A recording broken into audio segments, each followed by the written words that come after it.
राम राम जी। जिंदगी वही सोच नहीं के चैनल में आप सभी का स्वागत है।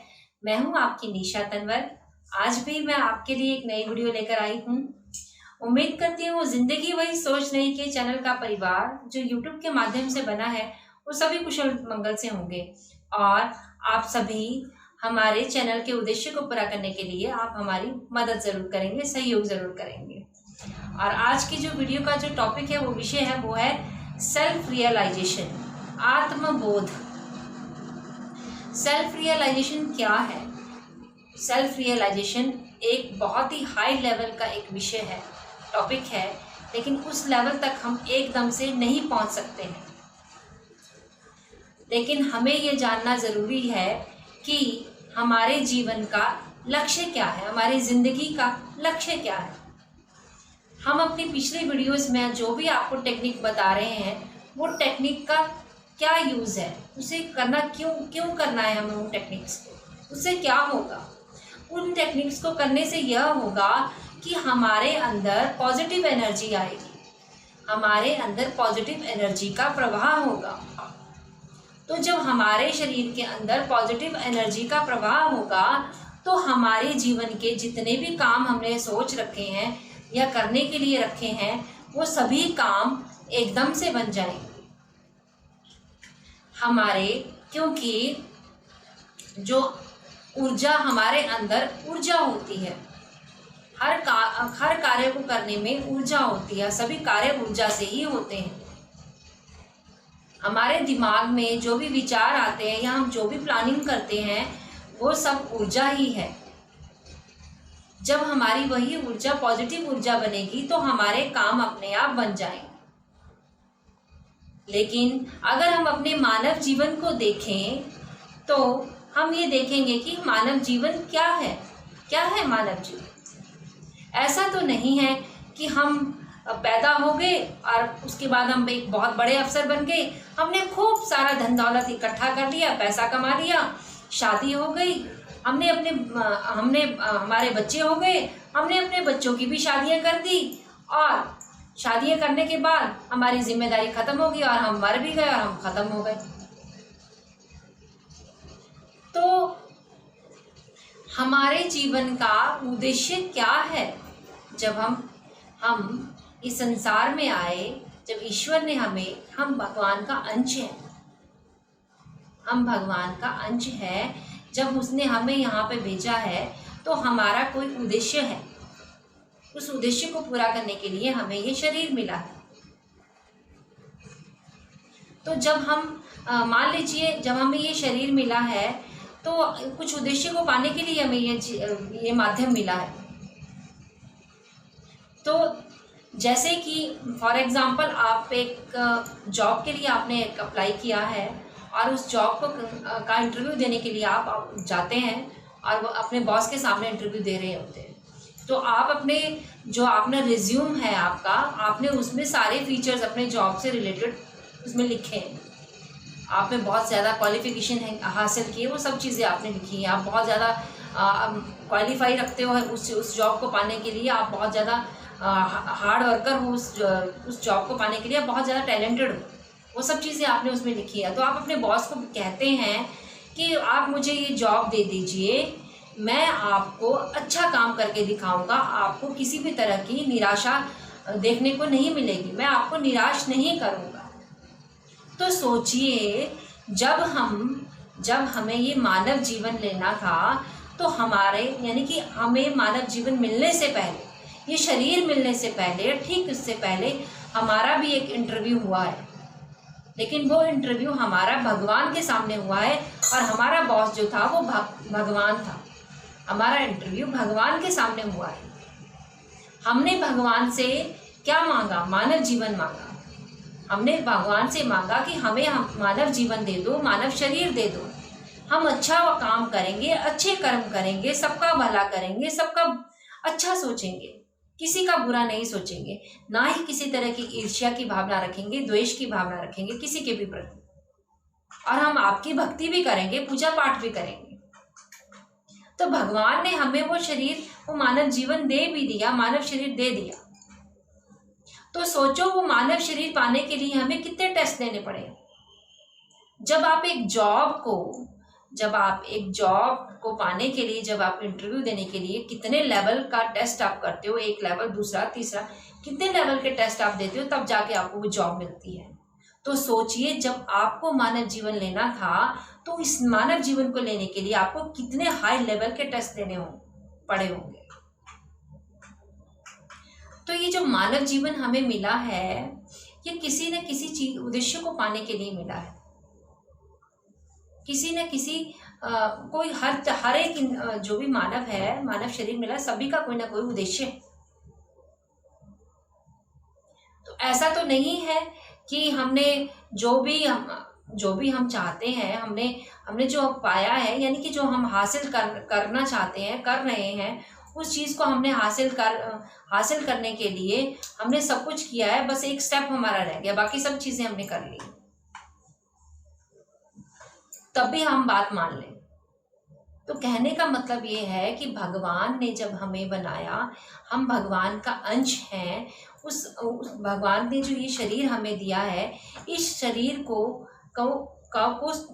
रखने के लिए हमें क्या करना है, शरीर का ध्यान रखने के लिए हमें इस शरीर को एक सुखी जो है लेवल पर रखना है, कंफर्ट जोन में रखना है। ये जो शरीर है ये हमारा नहीं है, ये भगवान की अमानत है, ईश्वर की अमानत है, परमात्मा की अमानत है। इस पर हमारा अधिकार नहीं है। इस शरीर के अंदर एक जीव रहता है, एक आत्मा रहती है, वो है हम। ये शरीर हम नहीं है, ये शरीर हम कभी भी नहीं है। तो हमें इस शरीर को सुख देने के लिए, सारी सुविधाएं देने के लिए, देने की जिम्मेदारी जो है वो हमारी है। ताकि हम इस शरीर को सुखी क्यों रखेंगे, इसलिए रखेंगे ताकि हम अपने जो हमारा उद्देश्य है, हमारा इस शरीर के माध्यम से हम भगवान को जो पाने का, जो हम दोबारा से हम अपने भगवान को पा सकते हैं इस शरीर के माध्यम से। इस शरीर के माध्यम से हम दोबारा भगवान को पा सकते हैं और आसानी से पा सकते हैं। तभी हमें ये शरीर हमें दिया गया है। हमारे जो जितने भी आप देख सकते हो कि जब भी, लेकिन ये नहीं है कि हम डायरेक्ट अपने उद्देश्य को पा सकते हैं, एकदम हम भगवान को पा लेंगे। एकदम से हम कोई किसी भी चीज़ को नहीं पा सकते। हर एक चीज़ का एक लेवल होते हैं। जैसे आपको पीएचडी करनी है तो पीएचडी करने के लिए आपको क्लासेस करनी पड़ती है, 1 2 3 4 उसके लेवल है। वो लेवल आप जब कर लोगे तो एक जो भी आप प्रोटोकॉल जब आप पूरा कर पाओगे तभी आप उस चीज़ को पा लोगे। सेम वैसे ही भगवान तक पहुंचने के लिए, भगवान को पाने के लिए आपको भी वो लेवल जो है वो क्रॉस करने होंगे, वो पार करने होंगे। तो जो हमारा जो शरीर है वो हमें जो मिला है, ये जो शरीर हमें मिला है, ये बहुत मुश्किल से हमें मिला है, बहुत मुश्किल से हमें मिला है। जब हम भगवान से ये शरीर मांग रहे थे तो ये सभी को नहीं मिलता है। रेयर जो पर्सन होते हैं उन्हीं को ये शरीर मिलता है, बहुत मुश्किल से मिलता है। इस शरीर को हमें पॉजिटिव ऊर्जा देनी है, इस शरीर के अंदर हमें पॉजिटिव ऊर्जा भरनी है। क्यों भरनी? ताकि हम अपने उद्देश्य में कामयाब हो सकें। जो भौतिकवादी चीज़ें हैं, जो भी हमारे जीवन की भौतिकवादी चीज़ें हैं, जैसे कि हमें बहुत बड़ा सा घर चाहिए, हमारे जीवन में पैसों की कोई कमी ना रहे, बहुत सारा पैसा हमारे पास हो, अथाह धन हो हमारे पास, और बहुत ही हमारे चारों तरफ खुशियाँ ही खुशियाँ हो हमारे पास, ये सब चीज़ें ज़रूरी हैं उस उद्देश्य को पाने के लिए। ये सभी चीज़ें उस उद्देश्य को पाने के लिए बहुत ज़्यादा ज़रूरी है। क्योंकि कहते हैं कि खाली पेट हरि भजन नहीं होता। ऊर्जा को जनरेट करने के लिए जो भी टेक्निक हमने अपनी वीडियोस में बताई हैं, ये भी उसी ऊर्जा की टेक्निक है। हमें अपनी ऊर्जा को जनरेट करना है। ईश्वर ने हमें ये शरीर माध्यम दिया है उस उद्देश्य को पूरा करने का। लेकिन जब हम इस संसार में आए तो भगवान से तो हमने कह दिया कि हम अच्छे कर्म करेंगे, अच्छे अच्छे काम करेंगे, लेकिन जब हम यहाँ पर आए तो हमने वो सभी चीज़ें हम भूलते चले गए। हम वो सभी चीज़ें करना ही छोड़ दिया, हमने जो भी प्रॉमिस हमने भगवान से किया था वो हम नहीं कर पाए। हमने भगवान से प्रॉमिस किया था कि हम इस शरीर को ध्यान रखेंगे, इस शरीर का केयर करेंगे। हमने जो वादा किया था, हमने भगवान से प्रॉमिस किया था कि जो हमारी जिम्मेदारी है इस शरीर को सुखी करने की, इस शरीर को सुविधाएं देने की, वो जिम्मेदारी हमारी है, तभी ये शरीर हमें मिला।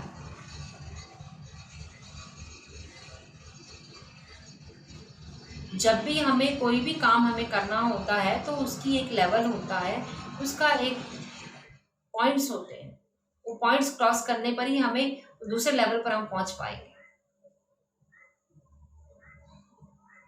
तो जो भी हमारे जीवन का लक्ष्य है, उद्देश्य है, उसे पाने के लिए हमें टेक्निक का यूज़ करना पड़ेगा। जितनी भी हम टेक्निक आपको बता रहे हैं वो हम सभी, वो जो टेक्निक्स हैं वो हम आपको बहुत तोड़ तोड़ कर जो है टेक्निक्स आपके लिए बनाते हैं, वीडियोस आपके लिए बनाते हैं। उस टेक्निक को तोड़ तोड़ कर हम आपके लिए बनाते हैं ताकि आप उसकी बारीकी को आसानी से समझ सकें। ऐसा नहीं है कि मैंने आज आपको बता दिया, एक दिन में आपको समझ में भी आ गया और आपने वो टेक्निक कर भी ली बड़ी आसानी से। एकदम सब कुछ समझ में नहीं आता है। अगर ऐसा होता तो जो भगवान है वो हमें हमारा जीवन 1-2 महीने का ही करता।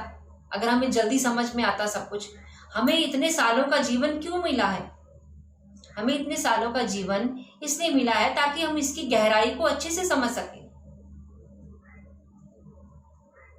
उन स्टेप्स को अच्छे से समझ सके, अपने जीवन के लक्ष्य को अच्छे से समझ सके। तो जो भी टेक्निक हम आपको बताते हैं वो आपको कंटिन्यू करनी है। कंटिन्यू करने से ही आपके अंदर एक पॉजिटिव एनर्जी जनरेट होगी। कंटिन्यू करने से ही उसका फायदा आप उठा सकते हैं।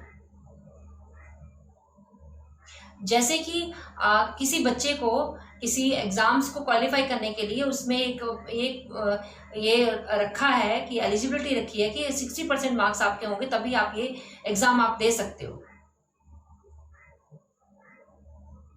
तो जो ये एलिजिबिलिटी आपको रखी है, अगर आपके अंदर ऊर्जा होगी तभी आप एलिजिबल होंगे। अगर आपके अंदर ऊर्जा ही नहीं है तो एलिजिबल आप नहीं हो।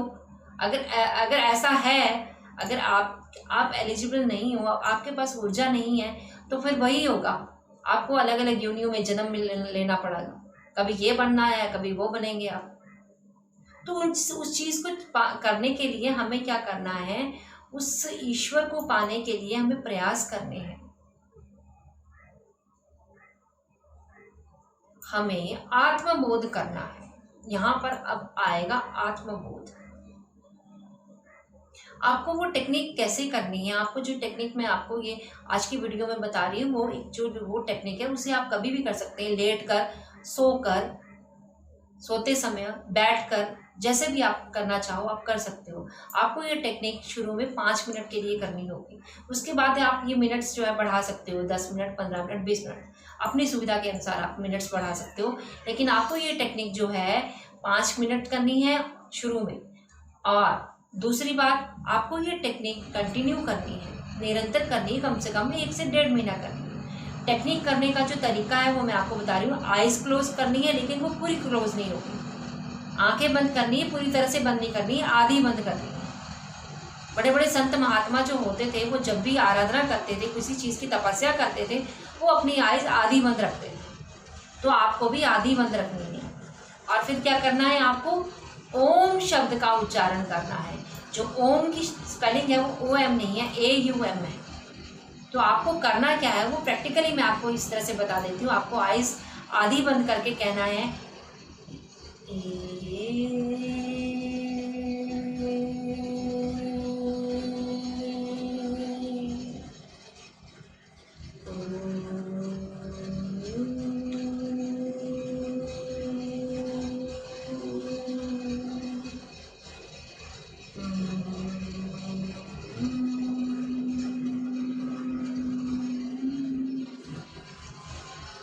जब आप ये 3 वर्ड बोलोगे तो देखिए आपका जो ए का जो उच्चारण है, ओम, ऊ का जो उच्चारण है वो अपने आप हो जाएगा, ए ऊ। उसमें आपको थोड़े होंठ हिलाने पड़ेंगे, लेकिन जो म है वो अपने आप निकल जाएगा। जब आप ये शब्द बोलोगे तो आपके मुंह में वाइब्रेशन होगी, उसके बाद आपके फेस में वाइब्रेशन होगी, आपके सर में भी वाइब्रेशन होगी, उसके बाद धीरे धीरे आपके शरीर में भी वाइब्रेशन होगी। तो फिर आप जब ये पूरा शरीर आपका वाइब्रेट हो जाएगा, वाइब्रेशन हो जाएगी, तो जो आपकी आत्मा है वो स्थिर रहेगी, उसमें कोई भी वाइब्रेशन नहीं है। यहाँ पर आत्मा बोध आता है, आत्मा जैसी थी वैसी ही है, उसमें किसी भी तरह की हलचल नहीं हुई है, कोई भी वाइब्रेशन नहीं हुई। अगर आप ये टेक्निक करते हैं तो इससे जो है हमारे जो ओम शब्द है बहुत ही पावरफुल वर्ड है।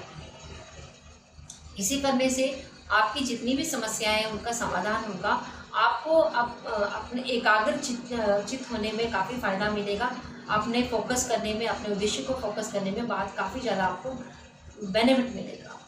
लेकिन आपको इसको कंटिन्यू करना है। जितनी भी हम टेक्निक्स आपको बता रहे हैं वो बहुत फ़ायदेमंद होती है, बहुत पावरफुल होती है, आपको इसको रेगुलर करना है। तो उम्मीद करती हूँ आपको मेरी वीडियो अच्छी लगी होगी।